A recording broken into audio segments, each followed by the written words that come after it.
Hello everyone, welcome to my channel journey to J R with Riya. अगर आप मेरे channel में नए हैं तो मेरे चैनल को सब्सक्राइब करिए, और अगर आप नीट का प्रिपरेशन कर रहे हैं या फिर आप बिगिनर हैं तो आप मेरे चैनल को फॉलो कर सकते हैं। इसमें मैंने अपने चैनल पे एक वीडियो में एक टॉपिक को अच्छे से कवर किया हुआ है। तो चलिए इस वीडियो में हम चौसर के फर्स्ट वर्क को समझते हैं, जिस वर्क का नाम है द बुक ऑफ डचेस। तो द बुक ऑफ डचेस में जैसे अगर आप ब्रिटिश लिटरेचर यूज़ करते हैं तो ब्रिटिश लिटरेचर में एज ऑफ चौसर हमारा इंपॉर्टेंट है। तो age of Chaucer important writer में आते हैं, मतलब एरा में आता है एज ऑफ चौसर। ठीक है, तो चौसर का वर्क हमको पढ़ना है। ठीक, तो चौसर का फर्स्ट वर्क है द बुक ऑफ डचेस। ठीक है, इसलिए ये इंपॉर्टेंट हो जाता है। तो आइए वन बाय वन करके हम इस जो ये वर्क है चौसर का, इसको अच्छे से डिकोड करेंगे ताकि आपको किसी भी तरीके से आपको कोई दिक्कत ना हो। देखिए नेट में क्या होता है ना कि आपको पूरा नॉलेज तो चाहिए, but at the end of the day यानी कि एग्जाम के टाइम में हमको एक शॉर्ट नोट्स, मतलब इस टाइप का आपको नोट्स बनाना होगा, पॉइंटर में आपको नोट्स बनाने होंगे, ताकि जब एग्ज़ाम नज़दीक आए तो आप आराम से अपना कॉपी खोलिए और अच्छे से रिवाइज़ करिए, मतलब बहुत ही कम टाइम में। ठीक है, तो आप उसी पॉइंट ऑफ व्यू के साथ आप अपने एग्ज़ाम के लास्ट दिनों में प्रेशर कम रहने की वजह से आप क्या कर सकते हैं कि आप एक कंसाइज नोट्स बना सकते हैं। आपको पूरा पैराग्राफ नहीं लिखना है, आपको शॉर्ट में लेके चलना है। ठीक है, तो देखिए क्योंकि नेट में हमारा फैक्चुअल क्वेश्चन भी आता है और कॉन्सेप्ट क्लियर भी होना चाहिए, ताकि हम जो भी एजर्सन रीजन वाला आता है उसको हम अच्छे से सॉल्व कर सकें। तो आइए इस वीडियो को शुरू करते हैं। और इसी टाइप का अगर आपको एक कोई भी चौसर का वर्क या फिर किसी भी राइटर का वर्क अगर चाहिए तो कमेंट में आप बोल सकते हैं, मेरे को लिख सकते हैं, और जो भी आपका डाउट हो वो कमेंट कर सकते हैं आप। ठीक है, तो चलिए लेट्स बिगिन। तो बुक ऑफ डचेस, ठीक है, ये वर्क है चौसर का। ठीक, ऑथर है हमारे जेफरी चौसर। ठीक है, ईयर हो जाएगा 1314 टू 1400। वर्क है the book of Duchess, and date of composition है आपका ये 1368 टू 1372। लैंग्वेज उस टाइम था मिडिल इंग्लिश। ठीक है, उसके बाद लिटरेरी पीरियड हमारा फ्रेंच पीरियड है। ठीक है, और ये वर्क जो है चौसर का ये अर्ली वर्जन में आता है। ठीक है, जॉनरा क्या आता है, देखिए जॉनरा इसका है dream vision, elegy and narrative poem. ठीक है, अगर आपको जॉनरा नहीं समझ में आता है तो वो भी आप कमेंट कर सकते हैं। हम एक एक जितने भी जॉनरा है वो एक एक करके हम इस पे सारे वीडियो हम ला सकते हैं। ठीक है, अगर इस वीडियो में ही लास्ट तक बने रहिए, क्योंकि मैं लास्ट में आपको बताने वाली हूँ कि ड्रीम विजन क्या होता है, एलेजी क्या होता है, नैरेटिव पोएम क्या होता है। ठीक है, अगर आप एक सेपरेट वीडियो भी चाहते हैं तो आप हमको कमेंट डाउन कर सकते हैं।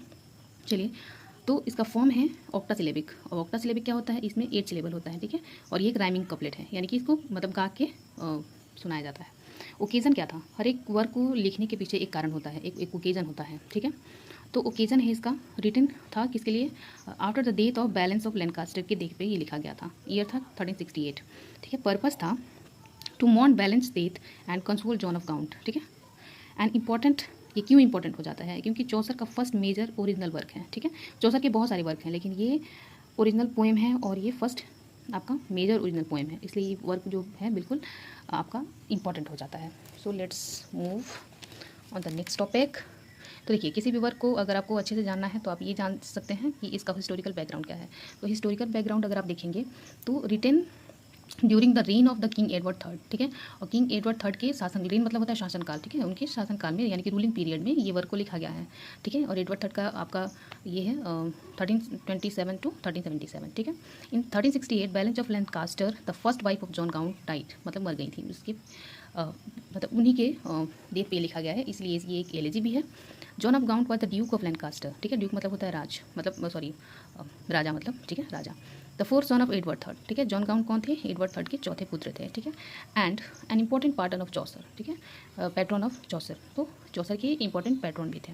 सो age of Chaucer, sorry Chaucer wrote the book of Duchess to commemorate Blanche's death and console the John of Gaunt. ठीक है, किसी भी पर्सन का अगर डेथ हो जाता है तो हम कंसोल करते ही हैं, तो इसके लिए वो चौसर जो है वो एक वर्क लिखते हैं, यानी कि द बुक ऑफ डचेस लिखते हैं। ठीक, the poem is as elegy. ठीक है, the poem is an elegy.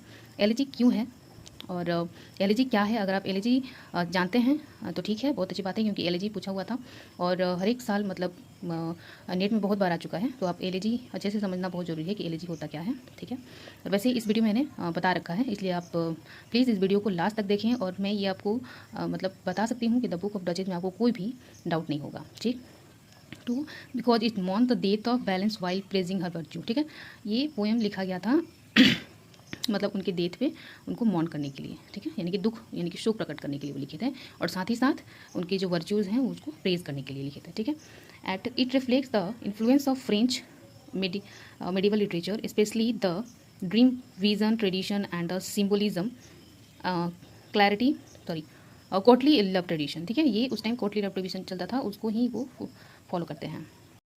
So friends next देखिए, the poem combine historical reality with allegory and symbolism, making it both a personal tribute and literary masterpiece, ठीक है, masterpiece. देखिए इस क्या होता है, द पोएम कंबाइंस हिस्टोरिकल, एक तो हिस्टोरिकल रियलिटी भी है, ठीक है, और एलेगरी इसलिए है क्योंकि किसी के डेट पे लिखा गया है, ठीक है, और ये किसी चीज़ को सिंबलाइज करता है, ठीक है, और making it both a personal tribute, ठीक है। ये चौसर का खुद का पर्सनल ट्रिब्यूट भी था और एक लिटरेरी मास्टरपीस भी था, क्योंकि ये उनका फर्स्ट मेजर पोएम था, इसलिए चौसर का लिटरेरी मास्टरपीस हो गया, ठीक है। चलिए अब आगे बढ़ते हैं।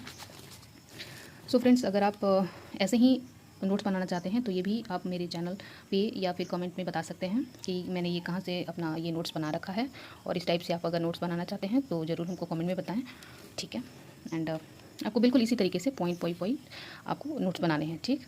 देखिए टाइटल है, देखिए title refers to Blanche Duchess of Lancaster के मतलब उन्हीं के डेट पे लिखा गया है, इसलिए ये टाइटल उनको रेफर किया गया है, ठीक है। एंड जॉनरा क्या है, ड्रीम विजन है, एलेजी है, नैरेटिव पोएम है। तो ड्रीम विजन क्या होता है, ड्रीम विजन में the main events occur in dream. Elegy क्या होता है, expresses grief over the Blanche's death, ठीक है, बैलेंस के डेट पे ये लिखा गया इसलिए एलेजी है। और नैरेटिव पोएम क्यों है, क्योंकि ये एक कंप्लीट कहानी सुना रहा है, ठीक है।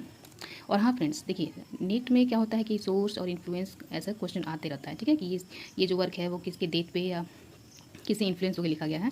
तो ये ओविड का एक मेटामॉर्फोसिस वर्क है, उसी से इन्फ्लुएंस होकर ये वर्क लिखा गया है। और जैसे कि आप जानते हैं कि हमारे नेट एग्जाम में कैरेक्टर कितना इंपॉर्टेंट है, तो कैरेक्टर में हमारे narrator, black knight, white, sex, Alison बहुत इंपॉर्टेंट है, ठीक है। तो नैरेटर कौन होता है, ड्रीमर एंड ऑब्जर्वर, ठीक है। ब्लैक नाइट क्या रिप्रेजेंट करता है, रिप्रेजेंट जॉन ऑफ गाउंड को रिप्रेजेंट करता है। वाइट क्या रिप्रेजेंट करेगा इस स्टोरी में, तो रिप्रेजेंट बैलेंस ऑफ लैंकास्टर को रिप्रेजेंट करेगा। जो हमारा सेक्स है वो सिंबल ऑफ फैथफुल लव को रिप्रेजेंट करता है। एंड एलिशन क्या करता है, symbol of devotion and grief को रिप्रेजेंट करता है, ठीक। तो देखिए फ्रेंड्स, जैसे कि मैंने आपको बताया था कि ये मैंने सारे इस एक एक पॉइंट को अच्छे से समझा रखा है, ठीक है, जैसे कि आप देख सकते हैं। तो आइए समझते हैं थीम क्या है, पहले थीम समझते हैं। तो थीम हमारा है love, death, grief, memory, consolation and country love, ठीक है, sorry courtly love and dream and reality को ये रिप्रेजेंट करता है। तो देखिए फ्रेंड्स, हम अब समझते हैं लिटरेरी फीचर को, ठीक है। तो ड्रीम विजन वो होता है जिसमें poet describe experience through a dream, ठीक। उसके बाद एलेजी हमारा होता है रिटन टू एक्सप्रेस सोरो फॉर डेथ, ठीक। उसके बाद एलेगरी होता है, allegory events represent deeper moral meanings को जो रिप्रेजेंट करता है उसको एलेगरी कहते हैं। सिंबोलिज्म क्या होता है, symbolism use symbols to express hidden meaning, ठीक है, हिडन मीनिंग को सिंबलाइज करने के लिए यूज़ किया जाता है। कोर्टली लव क्या होता है, love based on devotion and respect. आजकल के जो हमारे जो भी अफेयर्स हो रहे हैं, लव हो रहे हैं, वो ऐसा नहीं था, पहले था कि लोग एक दूसरे को बहुत ही रिस्पेक्ट देते थे एंड दे आर मतलब faithful and be honest with each other, ठीक है। एंड फ्रेंच इन्फ्लुएंस इस वर्क में आपको देखने मिलेगा, ठीक है, फ्रेंच लिटरेरी ट्रेडिशन इसमें आपको देखने मिलेगा। एंड विविड नेचर डिस्क्रिप्शन ये है कि ये आर्टिस्टिक पोर्ट्रेयल है और नेचर सीन है इसमें। देखिए सिंबोलिज्म क्या है, इस वर्क में आप देखेंगे तो ब्लैक नाइट को दिखाया गया है, वाइट क्या डिफाइन करेगा, ड्रीम क्या यहाँ पे आपको सिंबलाइज करेगा, फॉरेस्ट क्या सिंबलाइज कर रहा है, हॉन्ट क्या रिप्रेलाइज कर रहा है, ठीक है, करता है, उसको देख लेते हैं। तो ब्लैक नाइट सिंबलाइज करता है मॉर्निंग, यानी कि जो MOUR मोर मतलब होता है दुख जताना या शोक, ठीक है, शोक जताना। ये जॉन ऑफ गाउंट के डेथ पे ये मॉर्निंग मतलब सॉरी जो है वो जताया जा रहा है, यानी कि दुख शोक प्रकट किया जा रहा है। वाइट बैलेंस प्योरिटी को रिप्रेजेंट करता है। ड्रीम हमारा सर्च फॉर ट्रूथ को रिप्रेजेंट कर रहा है इस पोएम में। और फॉरेस्ट सेल्फ डिस्कवरी को रिप्रेजेंट कर रहा है, यानी कि सिंबलाइज कर रहा है।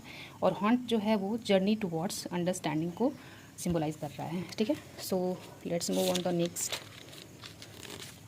सो देखिए, आपको जैसे पता ही है कि नीट में हमें बहुत सारे एजर्सन रीजन क्वेश्चन या फिर बहुत सारे क्वेश्चन में होता है कि कौन कौन से सही हैं, ठीक है। तो उसके लिए हमको क्रिटिकल थिंकिंग होना चाहिए, मतलब हमको अच्छे से जो वर्क है उसको अच्छे समझ होना चाहिए, तभी हम उस टाइप के क्वेश्चन को सॉल्व कर सकते हैं, ठीक है। तो कहीं ना कहीं हमको एक डीप अंडरस्टैंडिंग, एक क्रिटिकल एनालिसिस हमको करना पड़ेगा, ठीक है। तो उस वे में उस तरीके से अगर समझेंगे तो क्रिटिकल एप्रिसिएशन आपको देखना है। तो चौसर का फर्स्ट मेजर ओरिजिनल पोएम है और blends dream vision with personal grief. ये दो चीज़ों का मिश्रण है, ठीक है, ब्लेंडिंग इसमें दो चीज़ का हुआ है, एक तो है हमारा ड्रीम विजन और एक है पर्सनल ग्रीफ, ठीक है। और उसके बाद प्रेज क्या है, balance through symbolize the characterization से इसको प्रेज किया गया है, ठीक।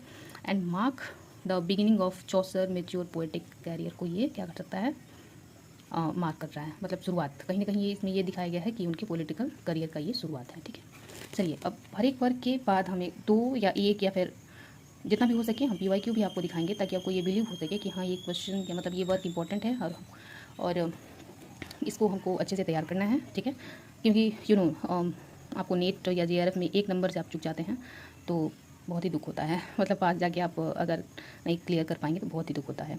और हाँ फ्रेंड्स, आप ये ज़रूर बताइएगा कि इस जो भी 2020 जून 2026 का कौन कौन एग्ज़ाम दिया था और किसके कितने, मतलब ऐसा मतलब अभी तो खैर ये आंसर की नहीं आया है, तो आप ऐसे ही बता सकते हैं कि आपको कितना क्वेश्चन लगता है कि सही हुआ है, और क्या आप 2024 को इतना रट के गए थे कि सारे क्वेश्चन आपसे बन गए थे। क्योंकि PYQ तो मैं भी पढ़ के गई थी, लेकिन हाँ ये हमको लगा था कि कहीं ना कहीं 10 साल या 7 इयर्स का आएगा PYQ, लेकिन वो तो 2024 दिसंबर का सारा क्वेश्चन आ गया था। तो मेरा भी सही हुआ है फ्रेंड्स, लेकिन उतना नहीं सही हुआ है कि हाँ मतलब 24 का सारा ही मेरे को याद था, ऐसा नहीं है। सो आपका कितना सही हो रहा है बताइएगा ज़रूर। तो आइए PYQ देख लेते हैं। तो which poem by Chaucer was written on the death of balance wife of John of Gaunt. ठीक है, तो ये क्या हो जाएगा, द बुक ऑफ डचेस। ये हमारा 2012 का ये क्वेश्चन है। ठीक है, and Chaucer first work the book of duchess is a dream poem on the death of duchess of Lancaster. ठीक है, तो ये इसलिए मैंने आपको PYQ दिखा दी है ताकि आपको बिलीव हो सके। अगर आप चाहे तो आप इसको चेक भी कर सकते हैं। सो गाइज ऐसे ही किसी भी वर्क को आपको अगर अच्छे से समझना है तो हमको कमेंट में बता सकते हैं, और ऐसे ही एक एक वीडियो में मैं एक वर्क को अच्छे से और इसी डिटेल में आपको समझा सकती हूँ पॉइंट वाइज, और आप खुद से अपना नोट्स भी बना सकते हैं। ठीक है, बाय बाय दोस्तों।